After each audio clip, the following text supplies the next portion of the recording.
Hi friends, ಚೆರಿಯ ಮನೆ information desk ಕಡೆಯಿಂದ ಪ್ರೀತಿಯ ಸ್ವಾಗತ.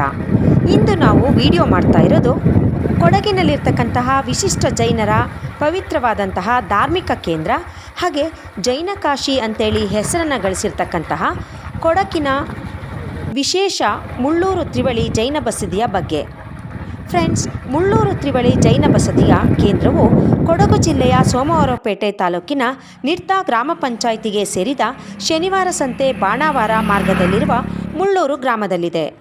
ಶನಿವಾರ ಸಂತೆಯಿಂದ 6 ಕಿಲೋಮೀಟರ್, ಮುಳ್ಳೂರು ಜಂಕ್ಷನ್ನಿಂದ ಗ್ರಾಮದೊಳಗೆ 1.5 ಕಿಲೋಮೀಟರ್ ಕ್ರಮಿಸಿದರೆ ತ್ರಿವಳಿ ಜೈನ ಬಸದಿ ಕೇಂದ್ರ ಸಿಗತ್ತೆ. ಫ್ರೆಂಡ್ಸ್, ತ್ರಿವಳಿ ಜೈನ ಬಸದಿಗಳ ಬಗ್ಗೆ ನಿಮಗೆ ತಿಳಿಸೋದಕ್ಕಿಂತ ಮುನ್ನ ಮುಳ್ಳೂರು ಗ್ರಾಮದ ಇತಿಹಾಸದ ಬಗ್ಗೆ ಸಂಕ್ಷಿಪ್ತವಾಗಿ ತಿಳಿಸ್ತಿದ್ದೀವಿ. ಈಗಿನ ಮುಳ್ಳೂರು ಗ್ರಾಮಕ್ಕೆ ಸಾವಿರಾರು ವರ್ಷಗಳ ಪುರಾತನ ಇತಿಹಾಸ ಇದ್ದು, ಈ ಗ್ರಾಮವನ್ನು ಹಿಂದೆ ಗಂಗರು, ಚೋಳರು, ಕೊಂಗಾಳ್ವರು ಹಾಗೆ ಚೆಂಗಾಳ್ವರು, ವೀರ ಪಾಳೆಗಾರರು ಆಳ್ವಿಕೆ ಮಾಡಿದಂತಹ ವೀರ ಪರಂಪರೆಯ ನಾಡಾಗಿತ್ತು ಎಂಬುದರ ಬಗ್ಗೆ ಇತಿಹಾಸದಲ್ಲಿ ಉಲ್ಲೇಖವಿದೆ. ಹಿಂದೆ ಮುಳ್ಳೂರು ಗ್ರಾಮವನ್ನು ಹನಸೋಗೆ, ಮುಳ್ಳೂರು ನಾಡು, ಸಾವಿರ ನಾಡು ಎಂಬುವಂತಹ ಹೆಸರಿನಿಂದ ಕೂಡ ಕರೆಯಲಾಗ್ತಾ ಇತ್ತು. ಈಗಿನ ಮುಳ್ಳೂರು ಗ್ರಾಮವು ಕೊಂಗಾಳ್ವರ ಆಳ್ವಿಕೆಯ ಕಾಲದಲ್ಲಿ ರಾಜಧಾನಿಯಾಗಿತ್ತು. ಇದಕ್ಕಿಂತ ಪೂರ್ವದಲ್ಲಿ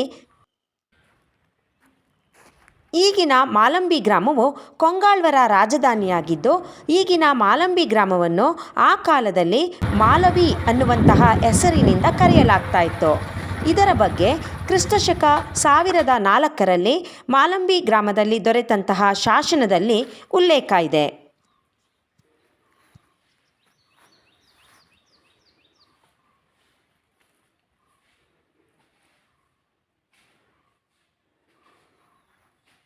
ಬನ್ನಿ ಫ್ರೆಂಡ್ಸ್, ನಾವೀಗ ತ್ರಿವಳಿ ಬಸದಿಗಳನ್ನು, ಶಾಸನಗಳನ್ನು ಹಾಗೆಯೇ ಬಸದಿಯ ಹಿಂಭಾಗದಲ್ಲಿರುವ ಕಲ್ಯಾಣಿ ನಾಗರಬಾವಿಯನ್ನು ನೋಡೋಣ. ಹಾಗೆಯೇ ಪ್ರವಾಸಿಗರನ್ನು, ಸ್ಥಳೀಯರನ್ನು ಮಾತನಾಡಿಸೋಣ.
ಸಾಕಷ್ಟು ಯಕ್ಷಿಗಳದ್ದು ವಿಗ್ರಹಗಳನ್ನ ಕೂಡ ಇಲ್ಲಿ ಕೆತ್ತಲಾಗಿದೆ, ಗೊತ್ತಾಯ್ತಾ.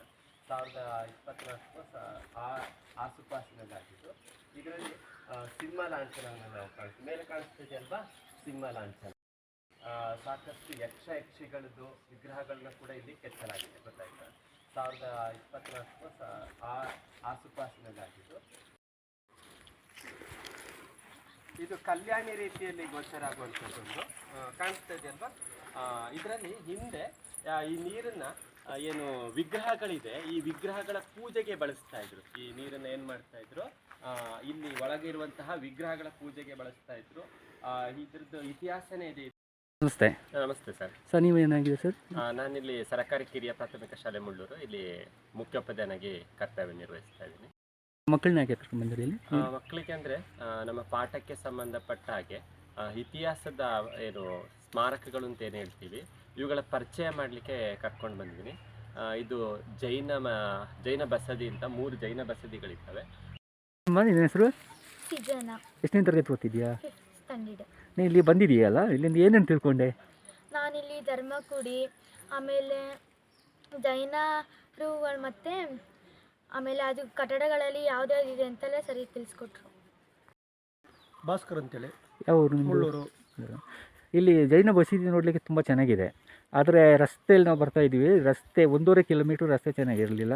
ನೀವು ಸಂಬಂಧಪಟ್ಟ ಜನಪ್ರತಿನಿಧಿಗಳಿಗಾಗಲಿ ಅಥವಾ ಸರ್ಕಾರದವ್ರಿಗೆ ಆಗಲಿ ಮನವಿ ಮಾಡಿಲ್ವಾ ರಸ್ತೆಯನ್ನು ಡಾಮರೀಕರಣ ಮಾಡಿ ಅಂತ ಏನಾದರೂ?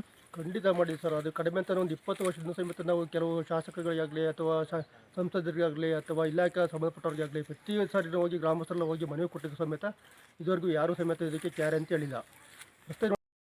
ಫ್ರೆಂಡ್ಸ್, ವಿಡಿಯೋ ನೋಡಿದ್ರಲ್ಲ, ಹೇಗನ್ನಿಸ್ತು ತಿಳಿಸಿ, ಕಮೆಂಟ್ ಮಾಡಿ. ಹಾಗೆ ಚೆರಿಯ ಮನೆ ಇನ್ಫಾರ್ಮೇಷನ್ ಡೆಸ್ಕ್ ಚಾನಲ್ಗೆ ಸಬ್ಸ್ಕ್ರೈಬ್ ಮಾಡೋದನ್ನು ಮರಿಬೇಡಿ.